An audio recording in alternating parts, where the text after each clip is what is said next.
morning, class 8. How are you? Everybody is fine and safe at home. I think so. And studying well for your, you're preparing well for your examination if there is an examination. And in the girls, in the questionnaire, you have asked about the portion what you have to study for your examination. Girls, whatever sub chapters have been taught to you, whatever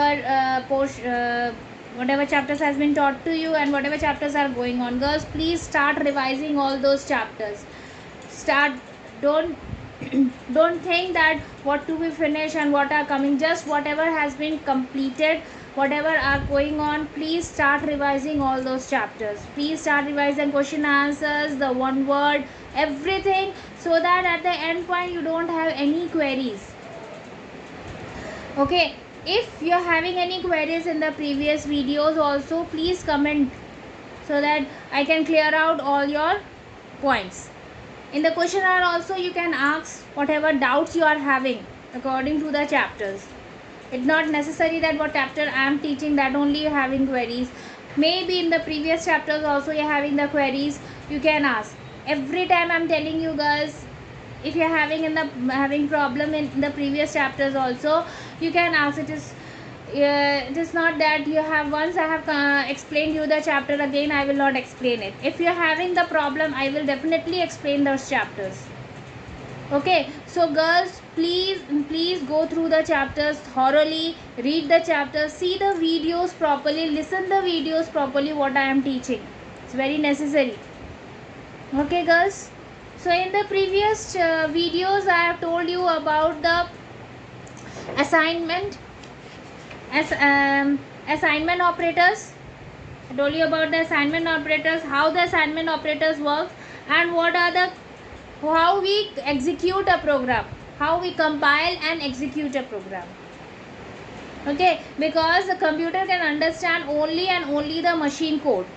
Okay, so when the user is giving the instructions, then it is giving in the high level language. The computer doesn't understand a high level language, means the English based language, so it converts it into the machine level language, then it executes, and then it gives us a meaningful, then it again translate in the high level language, and then it gives us a meaningful information. I told you about the features of compiler. What are the features of compiler? Check the error in the source program and generate the error. Every programming language has its difficult compilers. Without compilation, no program written in a programming language can be executed. After compilation, only the program in the machine language is loaded into the memory. During the execution, the source program is firstly loaded into the memory, and then the user interacts to generate output. So these are the main features of a compiler, that how a program runs. That first of all, it find out the error. Every program has its different compiler. Every program has different compilers.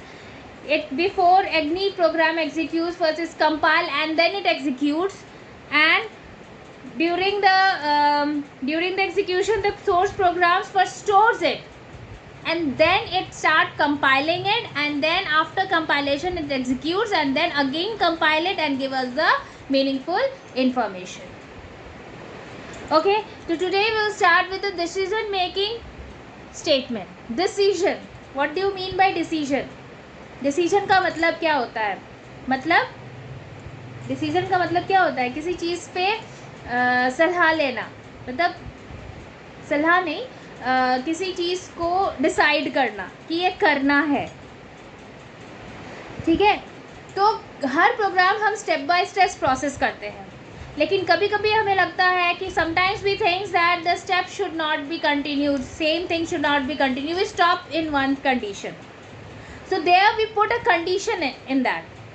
We don't want to execute it. We don't want to do the step-by-step process. We give a condition to that, so that it has have two solution. When we are giving a condition, it has two solution. Whether it will be yes or whether it will be no. Okay. Like it is written here, if the program is lengthy and you don't want to execute all the steps, then the programming Language provides commands for checking the condition. You can make the decision to run only the set of commands which is required by you. Means like one condition you have given that you have to go out.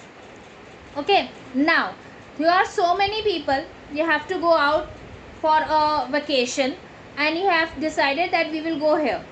So what decision you have to take, that how you will go? If you having 5 people, then it is okay, we will take our own car. Okay, we have taken a decision that if we are 5 people we are going, we are taking our own car, it is sufficient. But if it is more than, then we will hire a car. Now here the condition is that then whether the person, if a is greater than 5, greater than equal to 5. Now I told you about the operators, relational operators, greater than, equal to, greater than, less than equal to. I told you about that. Now the condition comes here. If a is greater than equal to 5, if a is greater than equal to 5, now condition comes here. अगर a 5 के बड़ा है या उसके बराबर है, तब condition, तब 2 स्टेटमेंट में आएगा. ठीक है, समझ में आया? तो इस तरह से हम डिसीजन लेते हैं. इसमें हम सबसे पहला जो कंडीशन स्टेटमेंट होता है वो इफ स्टेटमेंट होता है. इफ स्टेटमेंट, इफ में भी 2 पार्ट्स होते हैं. पहला है इफ स्टेटमेंट. इफ स्टेटमेंट में है उसमें एक ही कंडीशन, मतलब एक कंडीशन का एक ही आंसर होगा, 2 आंसर नहीं होगा. If a is greater than equal to 5, then अगर greater than equal to हम नहीं ले रहे हैं, हम अगर less than ही ले रहे, चलो 5, a is less than 5. Okay, then the value will be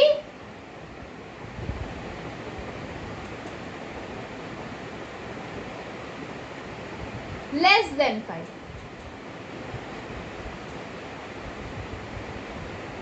ठीक है, अगर condition in if statement, the statement evaluates the condition written inside the parenthesis only if the condition is true. अगर ये true है तो ये लिखाएगा then the value of will be less than 5. अगर यहाँ आंसर मतलब एक ही वैल्यू अगर हम 3 लेते हैं तो मतलब ये ट्रू है कंडीशन, 3 छोटा होता है 5 से.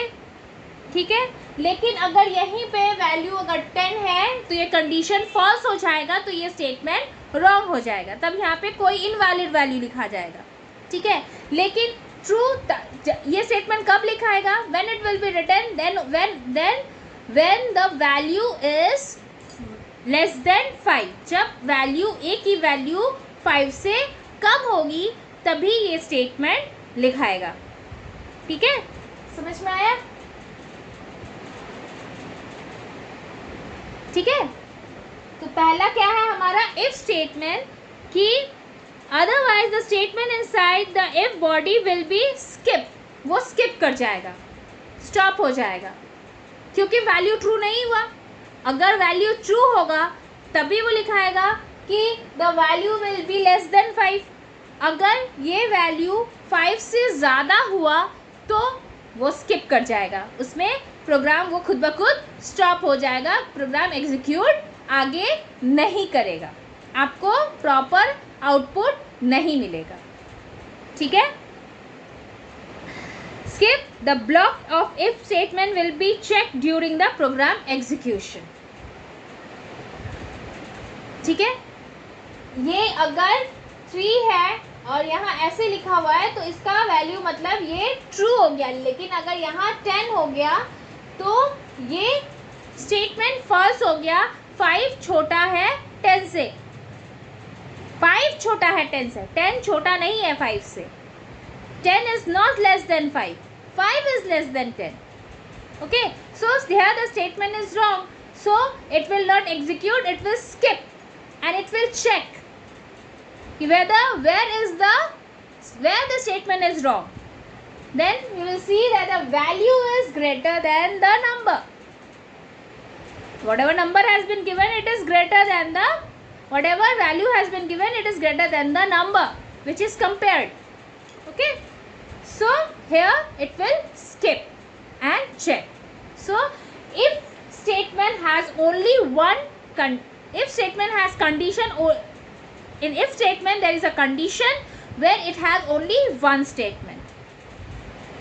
Next we move on to if then else statement. If else statement or if then else statement. Here the condition will be 2, condition will be 1 but value statement will be 2. यहाँ condition 1 रहेगा लेकिन value जो statement रहेगा उसका 2 रहेगा, या तो true होगा या तो फॉल्स होगा. ठीक है, इसमें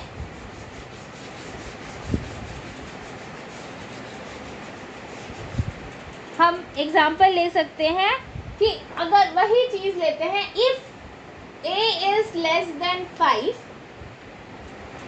if a is less than 5, then it will execute that print a is, the value is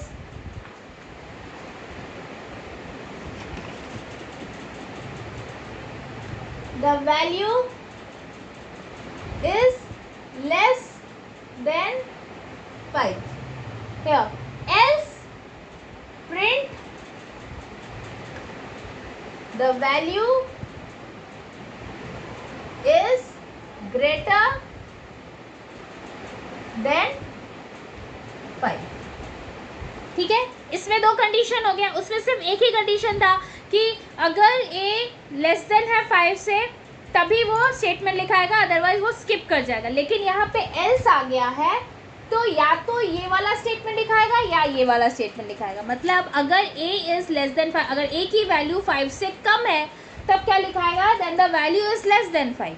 लेकिन अगर a की वैल्यू 5 से ज़्यादा है, मतलब अगर 10 है तो यहाँ क्या लिखाएगा, then the value is greater than 5. जैसे अगर आपके फादर ने एक कंडीशन दिया कि if in examination you score 85%, then you will get a bicycle, otherwise you will get a pen. If you got 85%, then you are getting a bicycle. If you are getting less than 85%, then you are getting a pen. So condition is 1, statements are 2. Clear?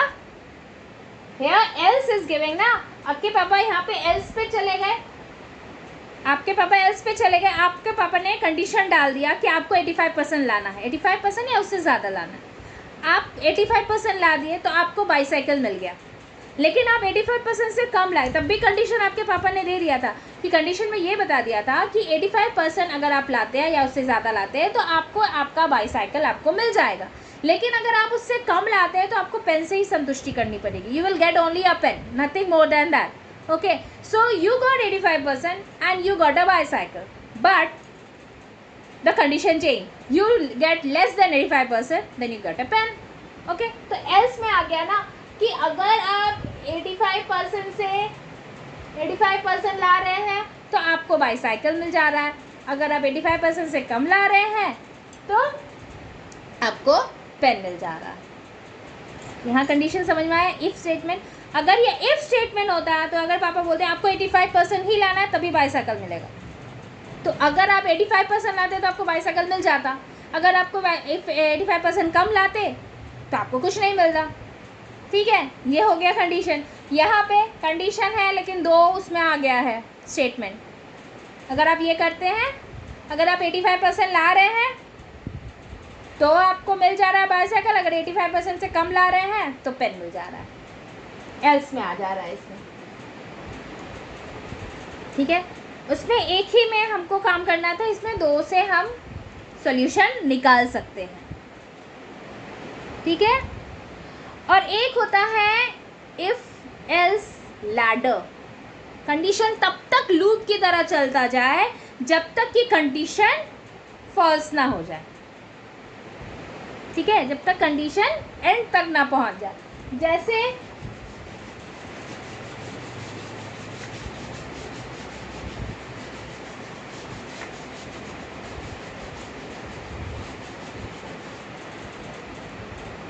जैसे मान लो if x is then 100, ठीक है,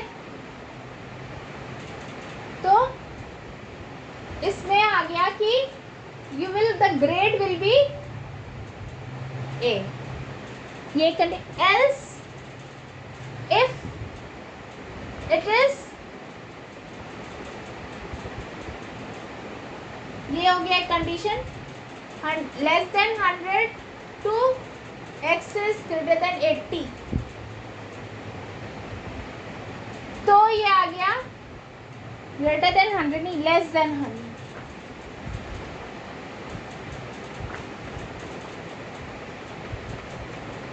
तो grade B, else if is less than 80 to